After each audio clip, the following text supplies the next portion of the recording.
Shalom, shalom, shalom, bonjour à tous. Je suis Méline René, donc vous êtes sur la chaîne Méline René TV dans l'émission J'avance avec Jésus-Christ et nous sommes dans la matinale avec Jésus. Nous allons continuer notre étude, notre attitude face à la volonté de Dieu. Nous avons vu Josué, nous avons vu Abraham et nous avons vu Jacob. Aujourd'hui, nous allons voir Joseph, l'attitude de Joseph face à la volonté de Dieu. Toi qui n'es pas encore abonné à cette chaîne, je t'invite à t'abonner et aussi à activer la cloche de notification afin de recevoir les prochaines vidéos. Je vous laisse avec le générique et on se retrouve tout de suite.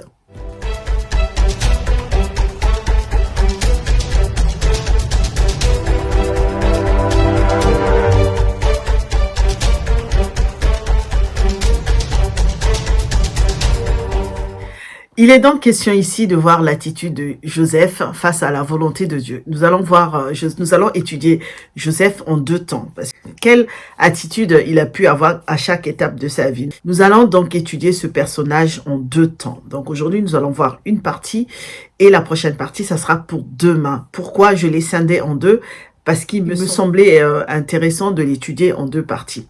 Donc aujourd'hui, nous allons voir, donc comme je disais, le personnage de Joseph. Nous allons étudier ce personnage à partir du chapitre 39 dans Genèse 39 jusqu'à peu près au 42. Donc ça sera assez long, donc je vous laisse lire, mais nous allons essayer d'évoluer à partir de ce chapitre-là. Joseph n'avait rien à se reprocher. Il va subir en silence la haine de ses frères. Il va subir en silence la jalousie de ses frères. Depuis sa naissance, Joseph est haï par ses frères parce que c'est l'un des fils, on va dire c'est le fils préféré de Jacob, Jacob qui montre que Joseph est son fils préféré, ce qui va attiser la jalousie de ses frères. Et tout commence lorsqu'il va à Sichem pour retrouver ses frères sous l'ordre de son père. C'est son père qui l'envoie donc à Sichem pour retrouver ses frères, pour voir ce que faisaient ses frères. En sachant que Joseph, le jeune Joseph, c'était aussi un rapporteur. Donc il venait rapporter à son père tout ce que ses frères faisaient. Dès qu'ils vont le voir, ses frères vont décider de le tuer. Donc de se débarrasser de ce frère qu'ils haïssaient, de ce frère dont ils étaient jaloux, de ce fils préféré de leur père.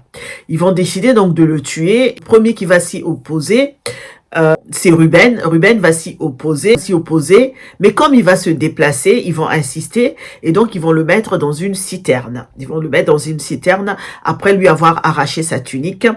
Et entre-temps, Judas va décider de ne dire à ses frères que ce n'était pas bon qu'ils puissent le tuer puisque c'était quand même leur frère également. Donc il va dire à ses frères de ne pas le tuer mais plutôt de le vendre aux Israélites qui étaient de passage. Donc c'est ce qu'ils vont faire. Joseph va donc être vendu. Il va arriver en Égypte. Dieu va se manifester, mais vraiment dans sa vie. Durant ces 20 ans, Dieu va prendre soin de Joseph. Entre-temps, il va travailler pour Potiphar. Et la femme de Potiphar, qui était très belle, qui voulait être avec Joseph, celui-ci va être confronté à plusieurs épreuves. Dans un premier temps, il va être mis en prison à cause de la femme de Potiphar parce qu'il n'a pas accepté les avances de cette femme-là qui était très belle, mais il va pas les accepter, il va se retrouver en prison. Pendant 3 ans, il va être emprisonné jusqu'à ce qu'il explique des rêves, des songes à 2 personnes qui vont être emprisonnées avec lui. L'un va périr et l'autre va repartir. Il va retrouver son poste. Donc là n'est pas la question. On pourra étudier plus tard le personnage en long et en large, le personnage de Joseph. Et donc, un jour, il va être confronté à un songe que le pharaon va faire. Il va arriver donc à interpréter ce songe-là en disant au pharaon que il y aura 7 années récolte et 7 années de famine. Et donc, il fallait s'y préparer. Le pharaon va lui faire confiance. Joseph va être nommé et il va donc abattre pendant des années et des années, il va abattre le blé. Il va en abattre en une grande quantité. Le pharaon va le nommer gouverneur. Le pharaon va l'établir sur le pays. Il va avoir des signes d'élévation. Il va se prosterner devant lui. Il sera vraiment le premier homme après le pharaon. Il sera le premier homme de l'Égypte. Et donc là va arriver aussi ce que Dieu avait annoncé, 7 années d'abondance et 7 années de famine. Et donc, pendant ces 7 années de famine qui vont arriver, le pays de Canaan ne sera pas préservé. Joseph va être le seul à pourvoir aux besoins de toute la population, un peu comme Jésus est le pourvoyeur de nos vies, comme Jésus est le seul à pouvoir combler nos âmes. Pendant très longtemps, Joseph était le seul homme à pouvoir combler les besoins des Égyptiens et du monde entier, puisque le monde entier va venir en Égypte pour pouvoir se servir, pour pouvoir acheter le blé, puisque ça sera une famine mondiale. Devant la gravité de la situation, le pays de Canaan ne sera pas épargné. Et les enfants de Jacob vont être complètement désorientés, complètement déstabilisés face à cette famine-là. Et leur père va leur demander de se rendre en Égypte pour faire quelque chose, pour aller acheter le blé. Et donc, ses fils vont se rendre en Égypte, les 10. Il ne permettra pas que Benjamin, donc le frère de Joseph, puisse aller avec eux, de peur qu'il lui arrive un accident. Donc, ses fils vont y aller pour acheter le blé, puisqu'ils n'avaient plus rien. La famine c'était une famine mondiale. Donc, arrivés là-bas, ils vont se prosterner devant le gouverneur, puisqu'il fallait passer par le gouverneur. Même le peuple égyptien devait passer par le gouverneur, parce que le pharaon avait demandé à tous ceux qui avaient faim, tous ceux qui étaient face à la famine, d'aller voir Joseph. Donc vraiment, c'est Joseph qui gérait tout. Les 10 fils de Jacob arrivent en Égypte. Ils vont se prosterner devant le gouverneur. Ils ne vont pas reconnaître leur frère, mais leur frère va les reconnaître. Nous verrons plus tard, quand on lit la parole de Dieu, on se rend compte que même s'il est dur, parce qu'il va être dur avec eux, même s'il est dur de temps en temps, il va se rendre dans sa chambre pour pleurer. Mais si nous voyons un Joseph, dans un premier temps, nous avons Joseph qui retrouve ses frères. Quelle attitude va-t-il avoir? Ou toi et moi, quelle attitude aurions-nous pu avoir? Mais Joseph, il est calme, il ne se venge pas, il ne cherche pas à faire vengeance devant ses frères, mais il est troublé parce qu'il va pleurer dans sa chambre.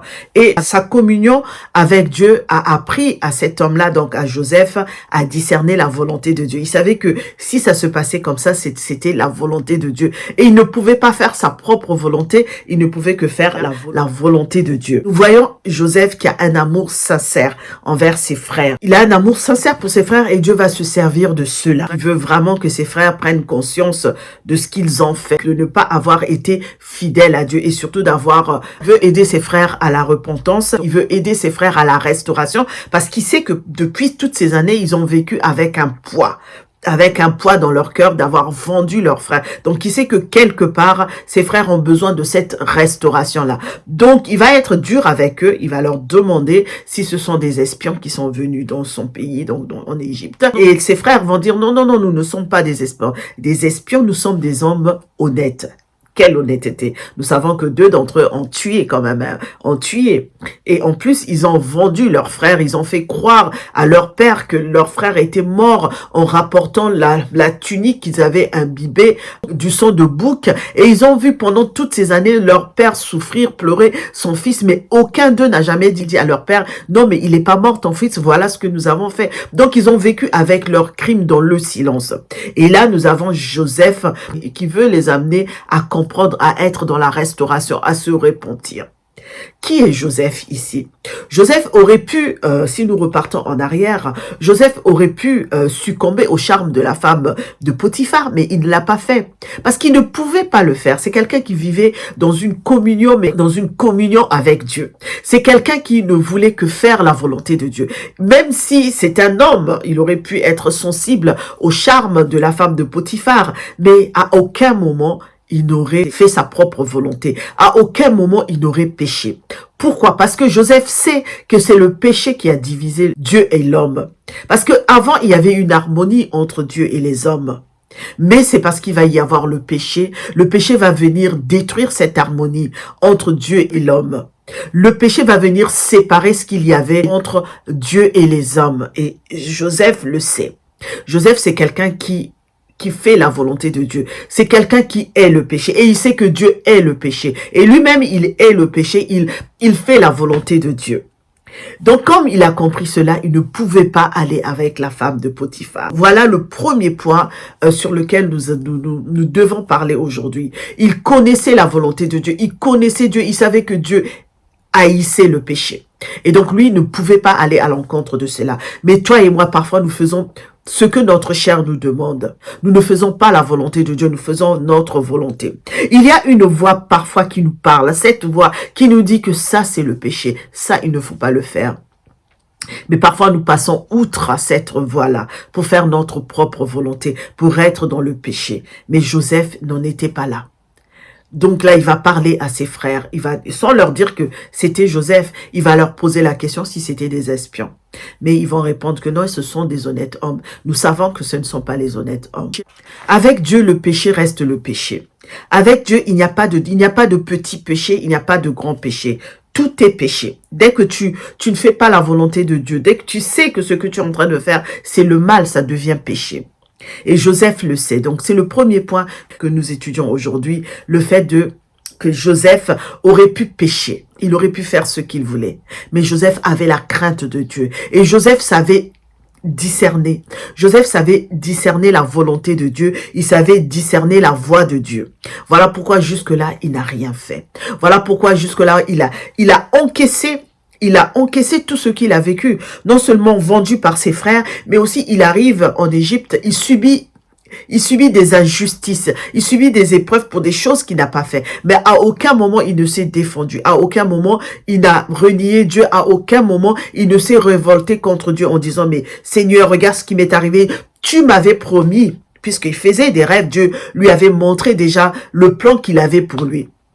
Mais à aucun moment, il ne s'est révolté contre Dieu.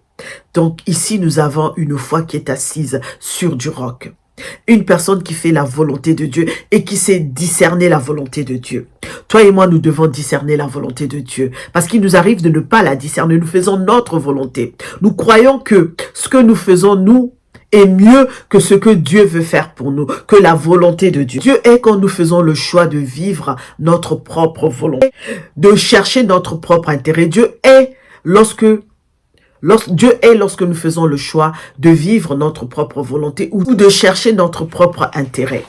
Il nous arrive de rejeter la volonté de Dieu parce que nous considérons que cette volonté n'est pas parfaite et qu'il existe une autre option, c'est la nôtre. Mais nous nous trompons. Nous nous trompons, mais considérablement. Nous devons faire la volonté de Dieu. Nous savons que Dieu est le péché. Dieu est lorsque nous nous trompons. Dieu est lorsque nous pensons que notre propre volonté est mieux que la volonté de Dieu. Ici, nous venons d'étudier un personnage qui faisait la volonté de Dieu, qui savait discerner la volonté de Dieu. C'est la première partie de cette étude de l'attitude de Joseph face à la volonté de Dieu. Je veux que tu gardes ça en mémoire. Que tu gardes ça en mémoire. Nous devons faire la volonté de Dieu et savoir discerner la volonté de Dieu. Joseph savait faire la volonté de Dieu et savait discerner la volonté de Dieu. Il savait que tout ce qu'il était en train de vivre, s'il le vivait, c'était la volonté de Dieu. C'est que Dieu voulait lui enseigner quelque chose. Et c'est ce qu'il avait compris. J'espère que toi et moi, par cette étude, par cette première étude de Joseph, nous avons compris que parfois, nous devons rester en silence face à la volonté de Dieu et savoir discerner la volonté de Dieu. Il ne s'est pas plaint, il ne s'est pas révolté contre Dieu parce qu'il n'a pas choisi. Ce sont ses propres frères, c'est pas un étranger qui l'a vendu, mais ce sont ses propres frères qui l'ont vendu. Ils étaient prêts à le tuer. Mais lorsqu'il est arrivé dans ce pays-là, il a subi beaucoup d'épreuves. Il est resté silencieux face à toutes ces épreuves-là. Et il n'a pas failli, il n'a pas flanché. Il est resté stable, il est resté debout avec son Dieu.